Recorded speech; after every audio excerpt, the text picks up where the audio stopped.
posibilidad, ng tagumpay o kabiguan, ng ligaya o lungkot.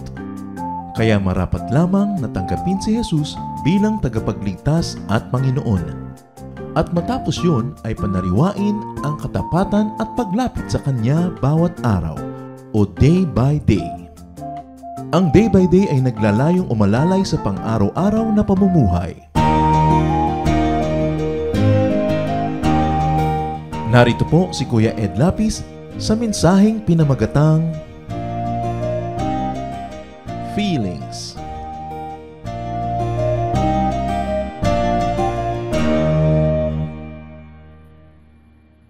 Psalm 22:14-15.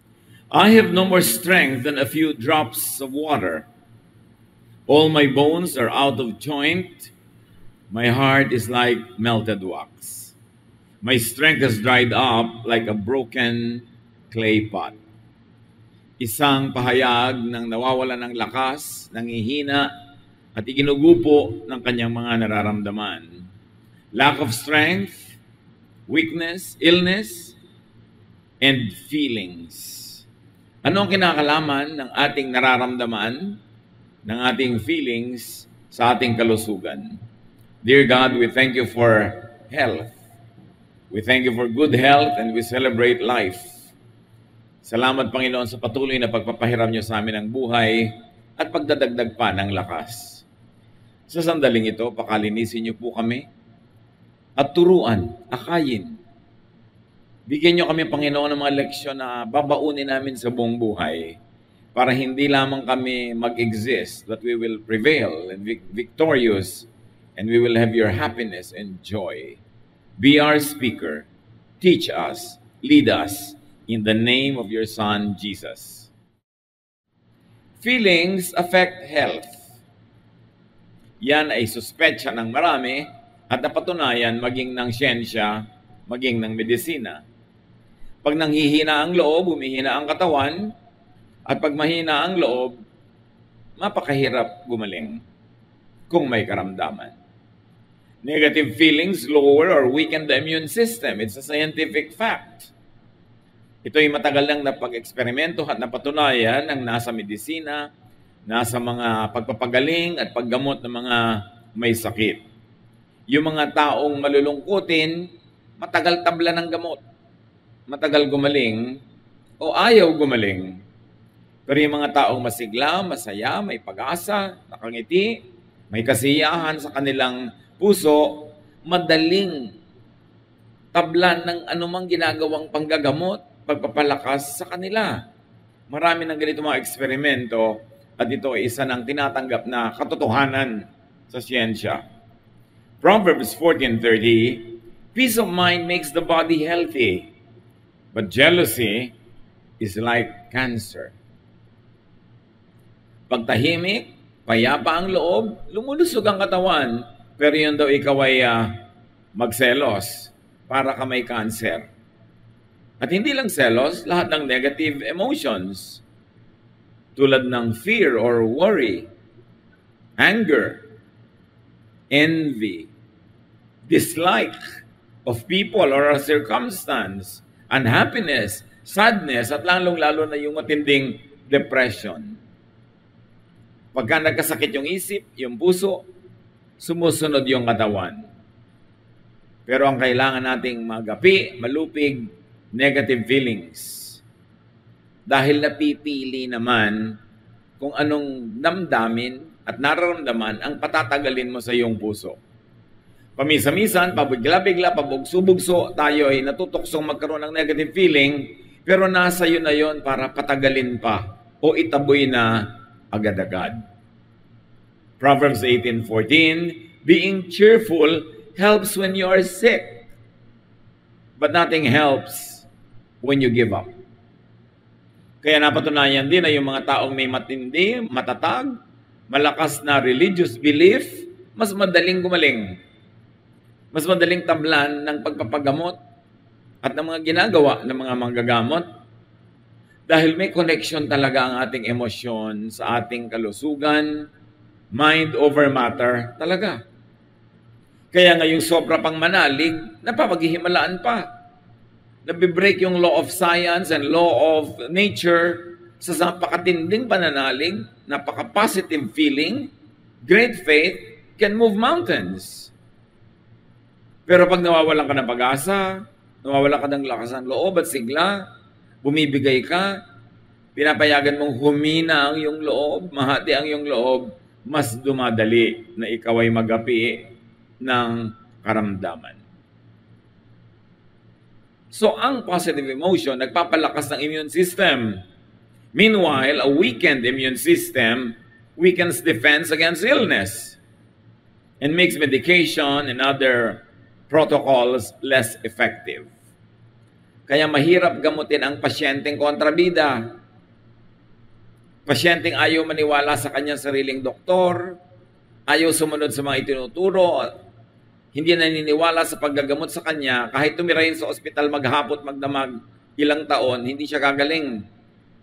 Kasi kinukontra ng kanyang katawan, yung dapat sana ay tinatanggap ng kanyang kalooban.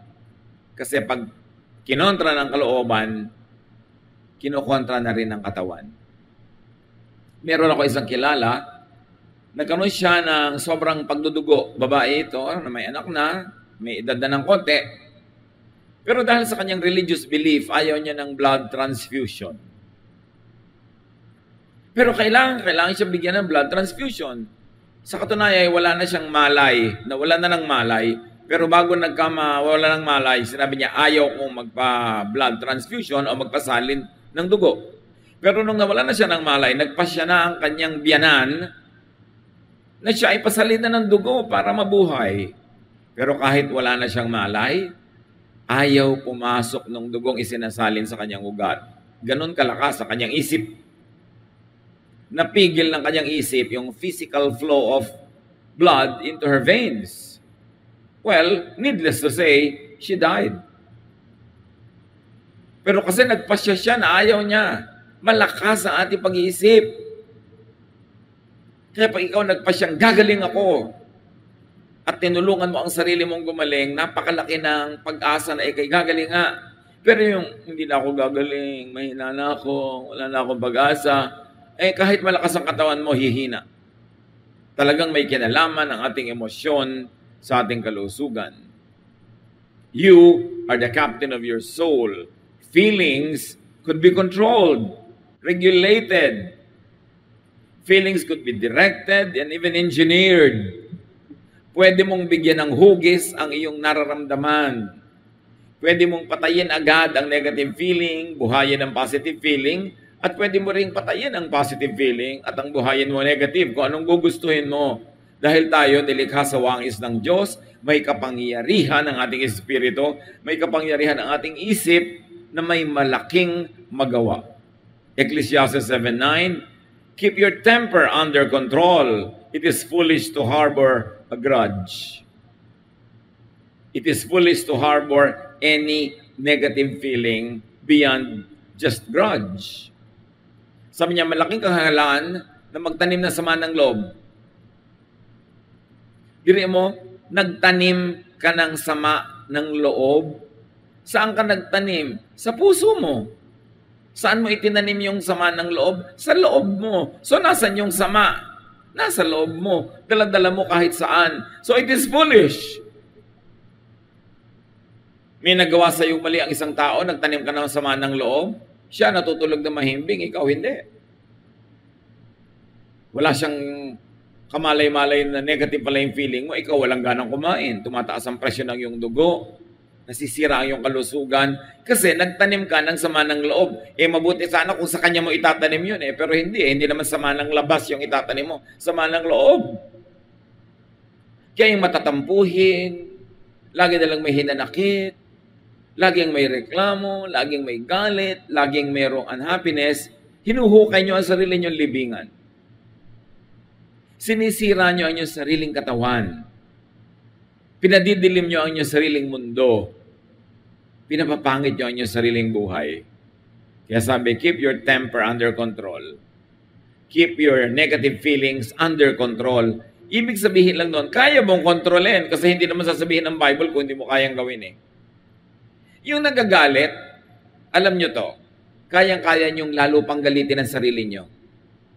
Lalo't may kapangyarihan kayo, parang meron kayong kakayanang magalit, lalo kayong magagalit, lalong lalakas ang boses nyo, lalo kayong sisigaw, lalo kayong mananakit, lalo't kaya ng katawan nyo manakit. Ibig sabihin, ikaw din na nagpapalala ng feelings mo. Depende sa kung gaano kalaking lisensya ang ibinibigay mo sa iyong sarili para magalit. Nakikita niyo yung mga walang kapangyarihan, yung walang kaboses-boses, yung walang say sa buhay. Kahit magalit, tinitimpi niya. At dahil tinitimpi niya, hindi na lumalaki. Natitimpi. Kaya yung kapangyarihan, kayamanan, mataas na ranggo, sinasabayan niya ng godliness, godly self-control at humility. Kasi pag nagpadala ka sa yung yaman, yung kapangyarihan, yung impluensya, lalabas ang pagkahalimaw mo. Ang dapat pinapalabas mo yung pagkaanghel. Kasi nasa iyo pareho yung dalawang yun. Ano ang palalakihin? Ano ang kukonsintihin? Yung init ng ulo? Yung galit? Sabi, kung matalino ka, you will practice self-control. Magtitimpi ka, magpipigil ka. Kasi ang galit na pinalaki, unang-una na magdurusa ang iyong katawan. Pag may nagawa ka pang mali, baka gantihan ka pa nung ginawan mo, lalo ka nagdusa. At di ka man gantihan, nagdusa ka na yung katawan mo, at nagpadusa ka ng ibang tao, di ka ba mananagot sa kalangitan sa ganon? A wise person will control herself or himself, even if he or she had the power for an outburst. Kahit kaya mong sumabog, you can run away with it, makakalusot ka, pero bakit mo gagawin? Masama yun, kahit sa sarili mo. So control your feelings. Do not be controlled by it.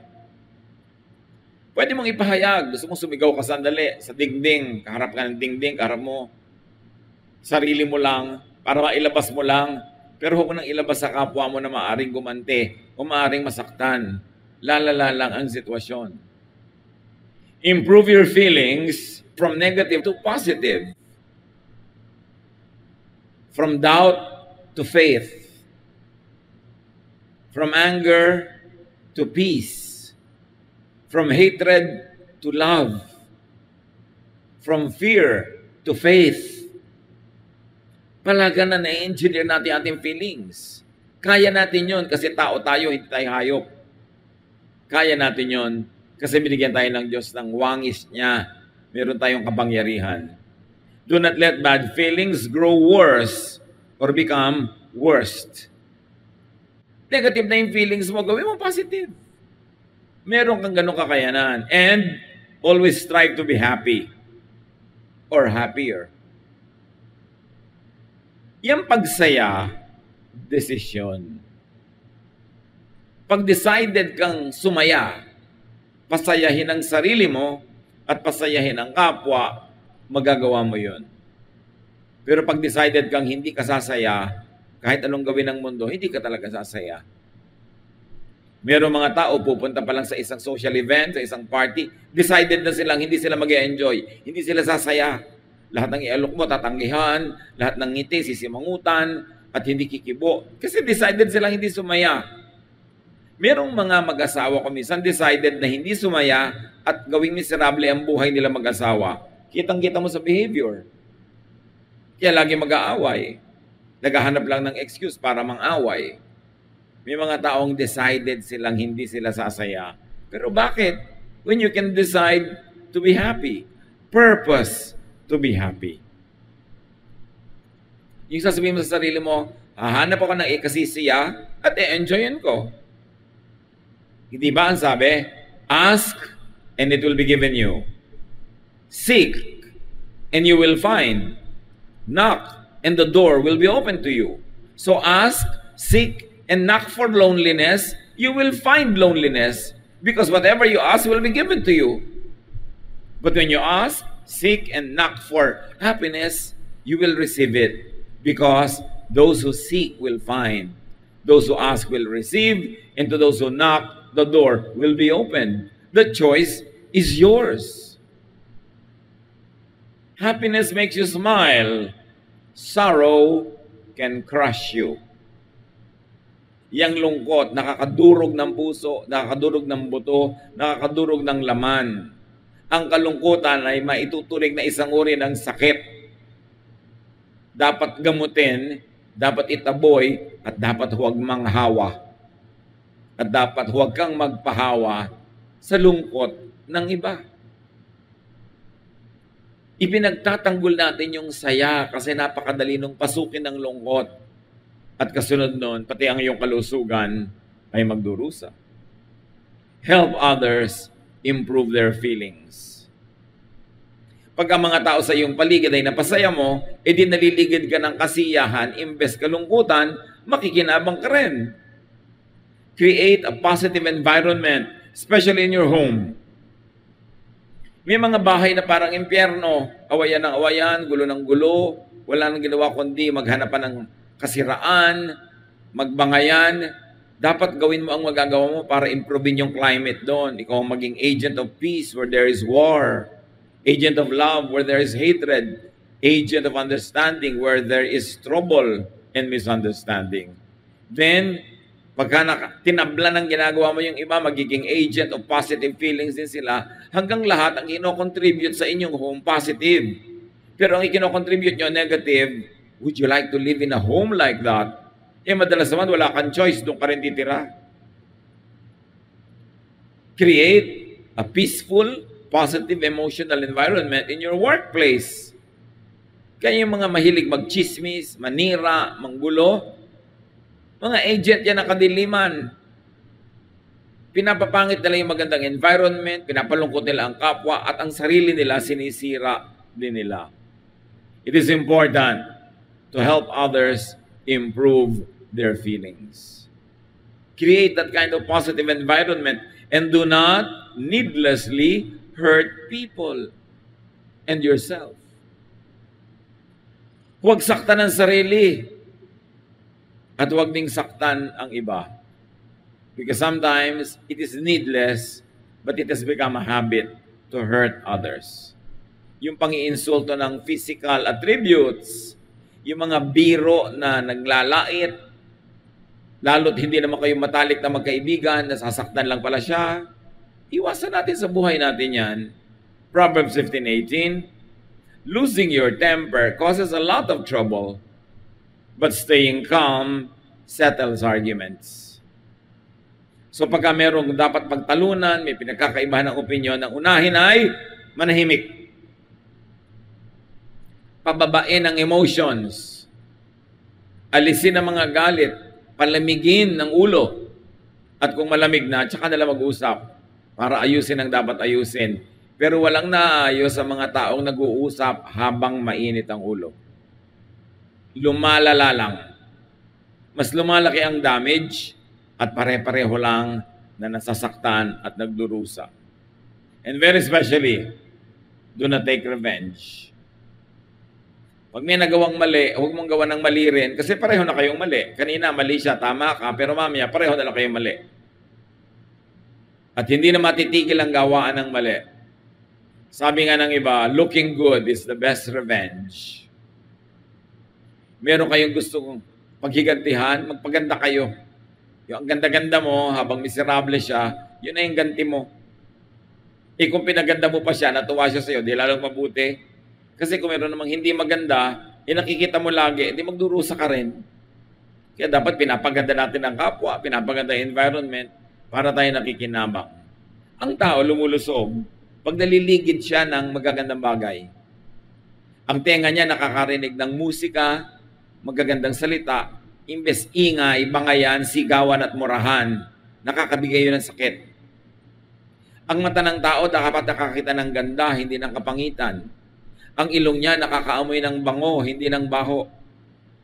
At dapat ang kanyang balat nakakaramdam ng sarap ng sensation, hindi ng hapdi, sakit o sugat. At dapat ang kanyang dila natitikman ay sarap, hindi yung sobrang alat, sobrang pait na hindi masarap sa panlasa. Binigyan tayo ng senses ng Diyos para dagdagan ang appreciation natin sa ganda ng creation. We should feed those senses with positive sensations. It's part of worship It's part of holiness. It's part of godliness to surround yourself with beauty, with music, with harmony, with balance, because that will make you healthier. At kung nasakta na, at nakapanakit na, repair hurt feelings. Pag nagawa na, hindi na mabawi, makipag-ayos. Makipag-asundo. Kung ikaw nasaktan, ipaalam mo para magamot ka niya o para huwag ka na niyang patuloy na saktan pa. Kung ikaw yung nakasakit, humingi ka ng tawad, ayusin mo kung paano ka makakapagbayad-bayad sa naging utang mo doon sa tao para magkaroon ng kapayapaan. Mahirap pumayapa ang puso sa loob kung magulo sa labas. Matthew 18:15, sabi ni Jesus, if one of my followers sins against you, go and point out what was wrong. But do it in private, just between the two of you. Sabi, pagka meron akong tagasunod na nakagawa ng mali sa inyo, nasaktan kayo, sabihin niyo sa kanya. Malay niyo, hindi niya alam. Para malaman niya at huwag na niyang ituloy pa. O malay niyo, alam niya, pero akala niya hindi kayo nasasaktan. So malaman niya nasaktan kayo para huwag na rin niya ituloy. O alam niyang ginawa niya at alam niya sinasaktan niya kayo, pero ipaalam niyo hindi niya dapat ituloy yon. Kasi hindi makakabuti para sa inyo na pareho. Sa ganun, kailangan sabihin niyo. Pero kung may nagkamali sa inyo, na-offend kayo, siya ang sabihan niyo. Huwag niyong ipagsabi sa iba. Yung may mali ang kausapin mo, tahimik lang, pribado, kayong dalawa lang, sarilinan, para wag nang lumaki ang gulo. Lumiit ang sugat at gumaling. E ngayon, kung may nagawang mali sa iyo itong si Kumare, ipamamalita mo sa mga taong iba, e di dadami ang magchichismis, dadami mag-uusap, malalaman ni Kumare, lalo siya magagalit, hindi mo na-solve. Dapat pag may problema ka sa isang tao, siya ang kausapin mo privately. Kasi pag may ibang nakikinig, baka kahit mali siya, hindi niya tanggapin dahil sa pride niya. Baka imbes mag-sorry, lalo ka pang awayan dahil may nanonood, nagpapasikat siya. So, spare her feelings, spare his pride, kausapin mo privately. Kung ang gusto mo ay magkaayos. Pero kung may nagawa sa iyong mali ang isang tao at sa iba mo ipinamamalita, hindi ka ayusan ang gusto mo. Gusto mong magkaroon ng mga kakampi, dahil gusto mong magkaroon ng gera, gusto mong marami kang nasa side mo. Kaya, pinapresent mo ang sarili mo na kawawa, na siya ay hindi mabuti, na ikaw ay mabuti, para kaawaan ka at kumampi sa'yo. Ang ibig sabihin lang nun, ang gusto mo gera. Yun lang naman gusto ng gera, ang may gusto ng kakampi. Pero kung tunay na gusto mong kapayapaan, hindi mo kailangan ng kakampi. Kausapin mo yung nakagawa ng mali at kayong dalawa ang magayos. Minimize damage. Pag may damage na, ang dapat na lang natin gawin, paliitin, maliitin, at gamutin ang damage. Huwag nang palakihin pa. Kaya yung mga chismosa, may nalaman na hindi na dapat na malaman ng iba, ipapamalita pa, that is evil. Pag may nagdadala sa inyo ng chismis, sabihin nyo, alam mo, ginagawa mo, that is evil. Pero huwag naman sasabihin, hoy, Satan, get away from me. Kasi hindi naman siya si Satan. May ginagawa lang siyang satanic sa moment na yon. Baka napagdidiliman ng isip. Dapat pag may chismosa, tuwing lalapit sa inyo, sabihin nyo, lumayo ka sa akin. Pero hindi yung, ano pa? Dahil kung gustong-gusto mo. Dahil sabi sa Bible, malinamnam daw talaga at katakam-takam ang chismis. Pero alam mo na yon, pagka nalilinam naman ka, natatakaman at nasasarapan, you know also that something is wrong with you. Dapat na-offend ka sa chismis kahit totoo. At hindi mo na ipamamalita pa. Kasi gugulo, lalo sa workplace, sa mga magkakamag-anak, sa mga magkakapitbahay. Kaya ang pangit-pangit ang environment na ginagalawan natin dahil sa chismis. Pag may nagkamali, ano pang gagawin mo? Nagkamali na, kahit sisihin mo yan, gilitan mo yan, leegan mo, tantarin mo, hindi na pwedeng maitama yung mali niya. So, forgive others. Ang marunong magpatawad, yun lang ang matiwasay. Yun lang ang payapa. Yun lang ang malusog ang damdamin. Kasi, mapagpatawad ka mat hindi, ang daming gagawin ng tao na mali. Pero kung mapagpatawad ka, minimize lang ang negative effect on you. Pero pag dinamdam mo, nagtanim ka man ng masama ng loob, gumanti ka, lalo mong pinapasama ang iyong kalagayan. So forgive others and get forgiven. Lalo yung may mga sakit, dinala mo na sa lahat ng doktor, lahat ng ospital, hindi pa malaman kung ano yung sakit, kadalasan sa damdamin. Depressed lang pala. Galit lang pala. Namumuhi lang pala. Nagsiselos lang. Naiinggit lang pala. Kaya kung ano-anong sakit ang lumalabas sa katawan, ayaw lumabas sa test. Kasi hindi naman natetest ng mga laboratorio yung damdamin. Hindi nakikita sa x-ray yan. Kahit i-CT scan ka, hindi nakikita yung damdamin. Kasi sabi, ano kaya sakit nito? Ba't di natin malaman? Damdamin yun. Kaya mahalaga na malusog ang ating damdamin. At huwag manghuhusga ng kapwa. Kasi pag nanghuhusga ka, ang tendency mo, magalit. Mali siya. Tama ako. Therefore, magagalit ako sa kanya. Unawain natin ang mga tao. Ang mga ginagawa nila may dahilan. May pinanggagalingan sila kung bakit sila nagkakaganon. Luke 6:37-38. Jesus said, don't judge others, and God won't judge you. Don't be hard on others, and God won't be hard on you. Forgive others, and God will forgive you. Napakalinaw dito na kung anong ginagawa mo sa iyong kapwa, yun ang gagawin sa iyo ng Diyos. So ang taong banal, nagpapatawad para patawarin siya ng Diyos. At kung di man siya banal, pero matalino lang siya, magpapatawad din siya, kasi patatawarin din siya ng Diyos. So be holy and godly, but if you cannot always be holy and godly, at least be wise. What you give to the universe gives back to you. If you give rubbish and trash to the universe, that's what the universe will give you. Pag ginagawan mo ng masama ang paligid, yun ang gaganti sa iyo ng kabaligiran. Pero pag ginagawan mo ng mabuti, yun din ang igaganti sa iyo. Kasi may Diyos. There is God who is just. There is God who is all-knowing, who knows everything that's going on. Kaya ano man ang inuutang mo sa mundo, sisingilin sa iyo ng mundo.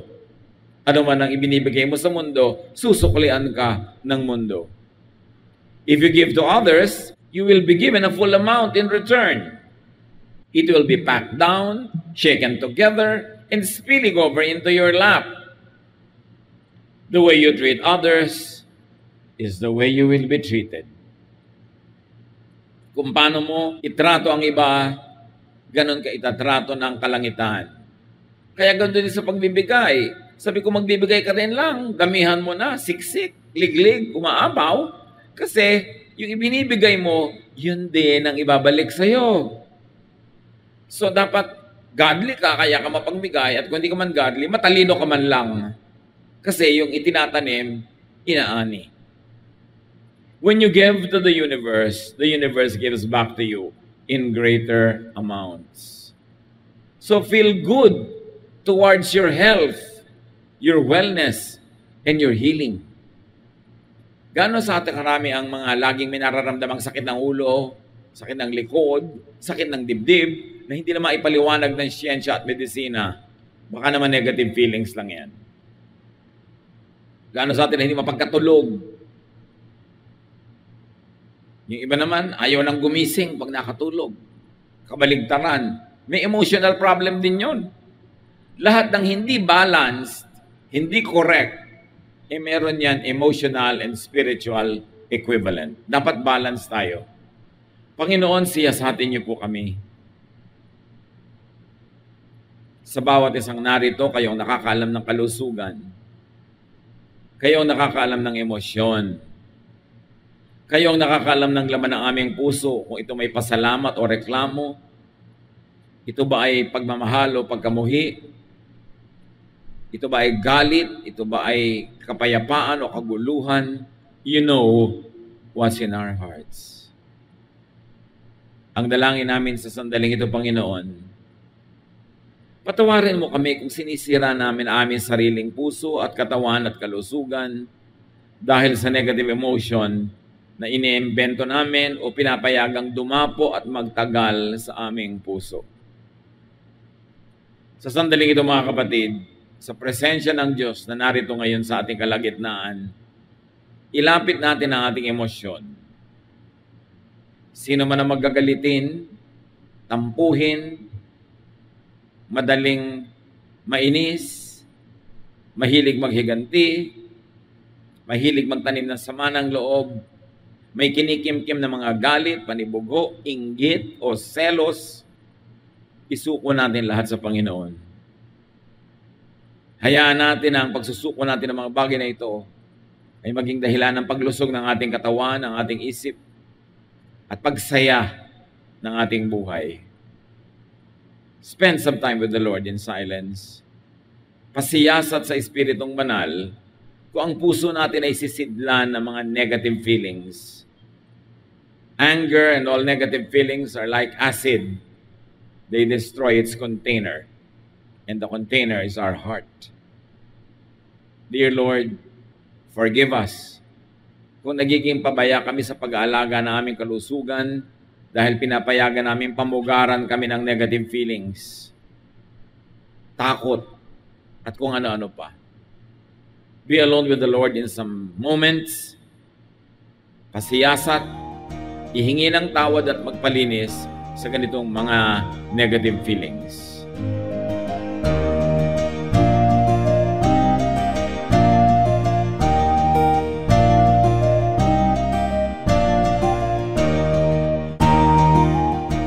Ang katatapos pong mensahe ni Kuya Ed Lapiz ay pinamagatang Feelings.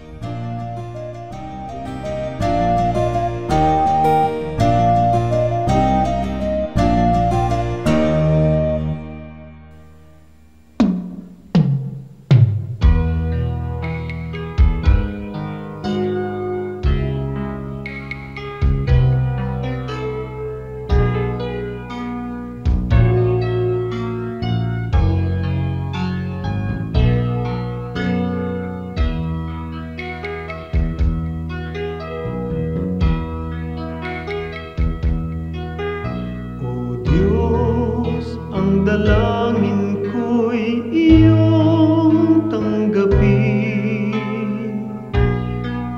na maging karapat-dapat sa iyong paningin. Kung may pag-aalinlangan ang aking paniwalaan ay ikaw. Ang kailangan ko'y iba yung lakas upang di ko natahakin ligaw na landas sa pagpaparot parito sa ulat bagyo'y hindi magbabago.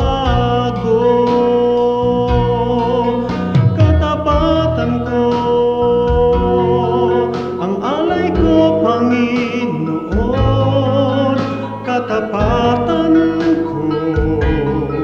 sa'yo'y panghabang panahon. Kahit minsan nga tiwala ko'y di kukupas, katapatan ko panatiliin mong wagas.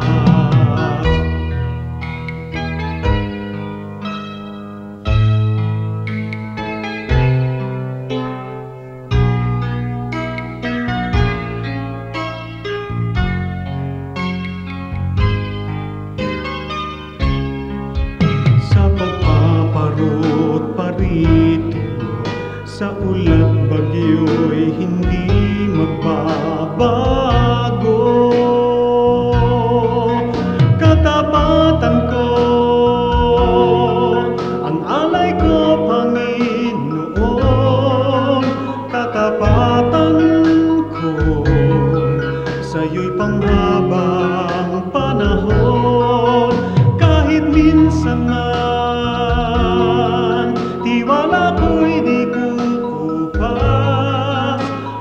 katapatan ko, panatiliin mong wagas,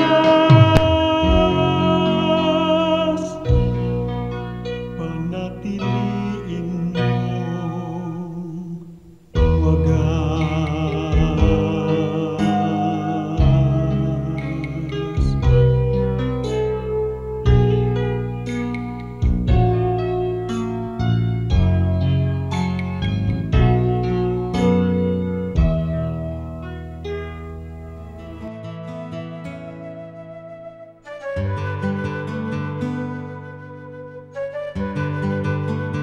Ano ang sikreto ng kapangpangan at magaling siyang magluto? Ang Kapampangan kasi, yung kultura niyan ay na-develop masyado, lalo sa cuisine. Dahil mayaman ang probinsya. Marami mga tubig, tabang na pinanggagalingan ng freshwater fish. Katabi din niya ng dagat na pwedeng panggalingan ng saltwater fish. At may mga brackish water yan sa mga river mouths na pwedeng panggalingan ng mga sugpo, mga alimango. Pagkatapos, patag ang probinsya, hindi bulubundukin. Therefore, maraming kalsada. Therefore, malapit sa Manila. So, pwede ka ngayong marating ng mga influensya, not only from Manila, but from the world through Manila. So, the best of the world can converge in such a place. Kaya, napakarami nang na-develop nila ng mga pagkain, mga masasarap, dahil meron silang leisure to cook. Because the rich soil, the developed economy gave the people the luxury to indulge in the finer things in life. Hindi lang pagkain Kapampangan ang masarap. Ang pagkain Bulacan, halimbawa, ang pagkain Laguna. Kaya lang yung sa Pampanga talagang sobrang nag-glamorize dahil maraming mga Kapampangan na cook at mga restaurants rose to national prominence.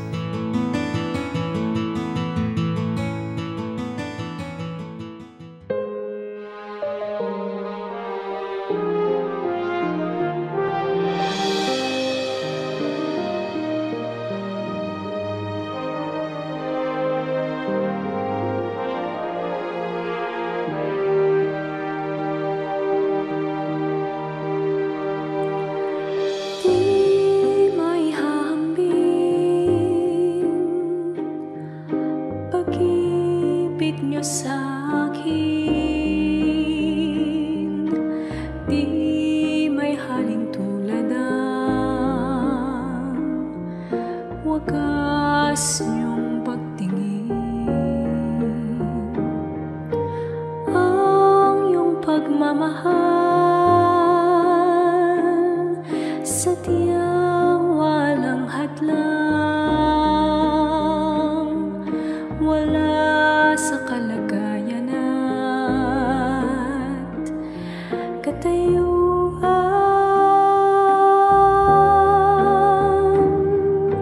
Hawak niyo aking kamay sa tuwing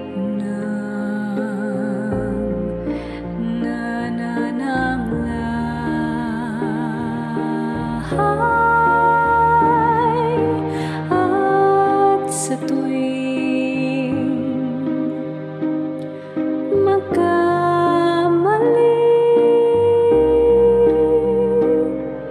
walang hanggang pagpapatawad niyo sa akin.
sa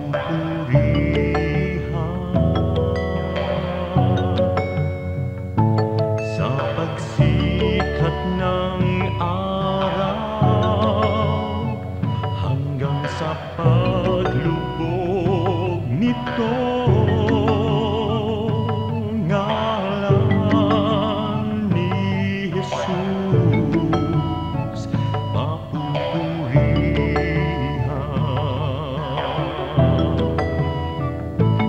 Sambahin ka, O Diyos. Daikon ka, Jesus. Daydayawan ka, O Apo Diyos, sa lahat ng panahon. Sambahin ka, O Diyos. Kaluhuran da ka, Jesus. Sa lahat ng dako, papupurihan ka.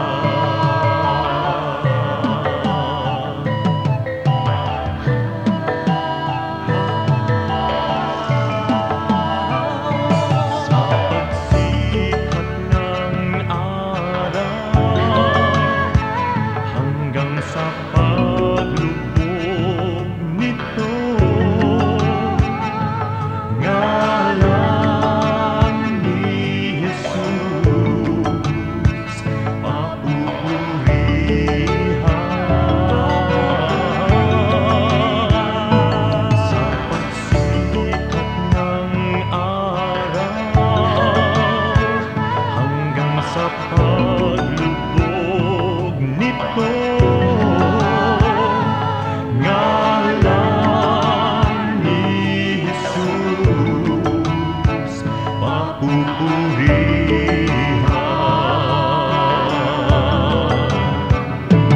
Sambahin ka, O Diyos.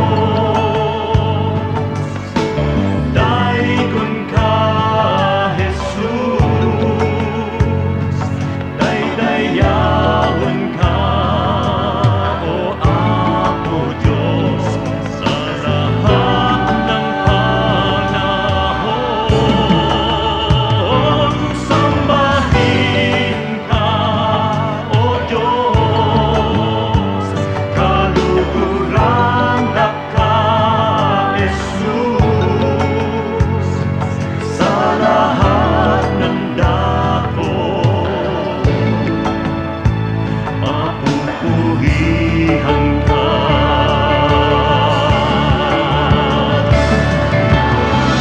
Sa pagsilay ng liwanag mula doon sa silangan, nadarama't nakikita ang sa inyong pagmamahal. Lumalandas, humahawan, tumatanglaw sa aking daan, nangunguna, gumagabay sa aking bala ng hakbang.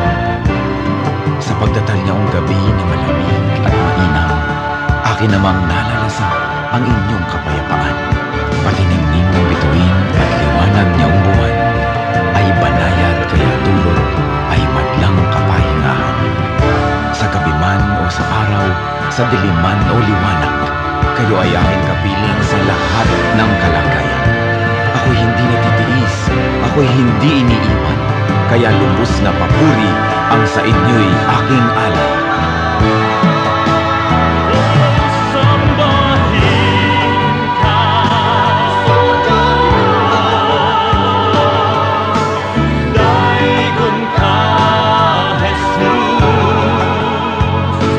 Daydayawan ka, O Apo Diyos, sa lahat ng panahon.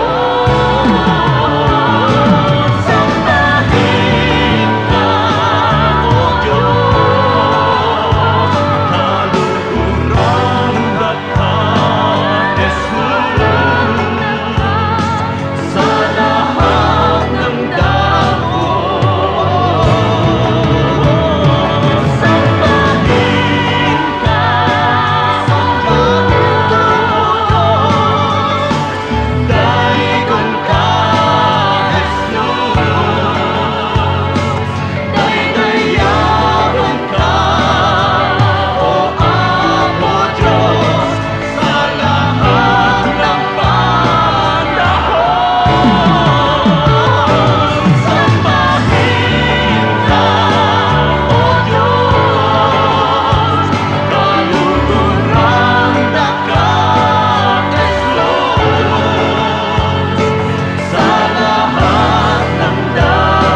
laging may awit, hindi nagagalit. At ituro mo sa aking buhay kung paano umibig sa aking kaaway. Kahinahunan, kahinahunan, kahinahunan yung ibigay. Kahinahunan, kahinahunan, bunga ng Espiritong buhay. Kahinahunan, kahinahunan, kahinahunan yung ibigay. Kahinahunan, kahinahunan, bunga ng Espiritong buhay. Bigyan mo ako ng pusong napaawat, nagpapatawad, upang di ako mapaaway. Hinahon ng puso'y aking kaagapay. Kahinahunan, kahinahunan, kahinahunan yung ibigay. Kahinahunan, kahinahunan, bunga ng Espiritong buhay. Kahinahunan, kahinahunan, kahinahunan yung ibigay. Kahinahunan, kahinahunan, bunga ng Espiritong buhay.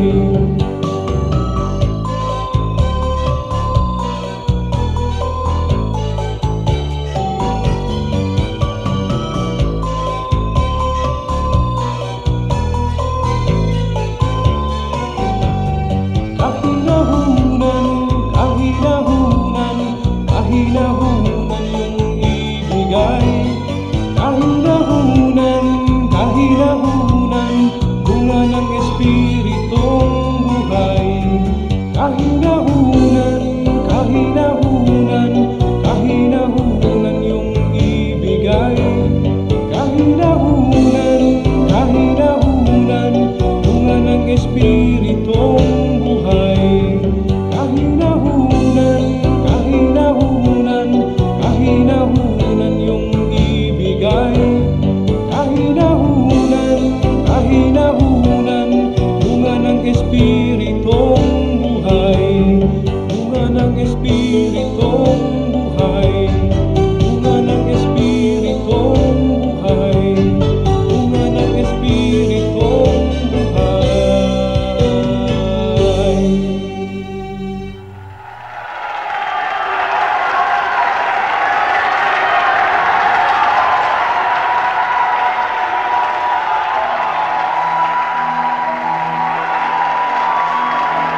Hallelujah! Ating maghiwalay ang kadakilaan ng Panginoon. Purihin ka, O Yahweh. Sambahin ang inyong ngalan. Sa lahat ng tao ng daigdig, ang iyong pangalan. Mabuhay ang Diyos!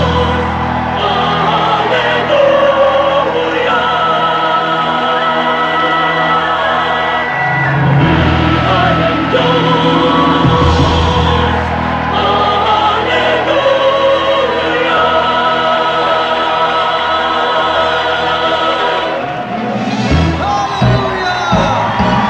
Mabuhay ka, O Yahweh!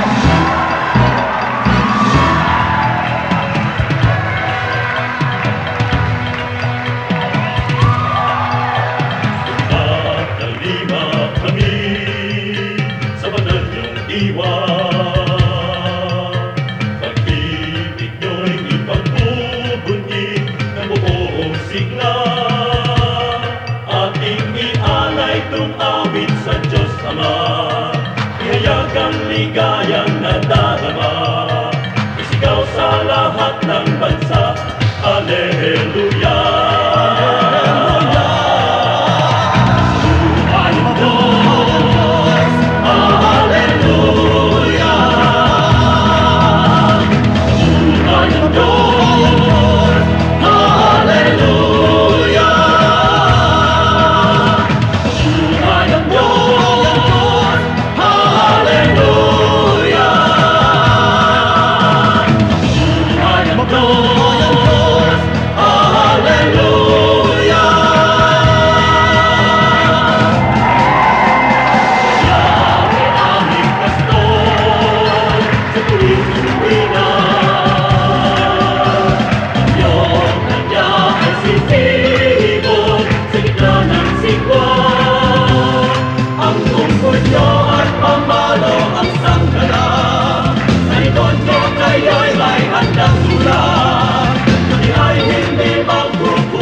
Oras na po para pansamantalang magpaalam ang programang Day by Day.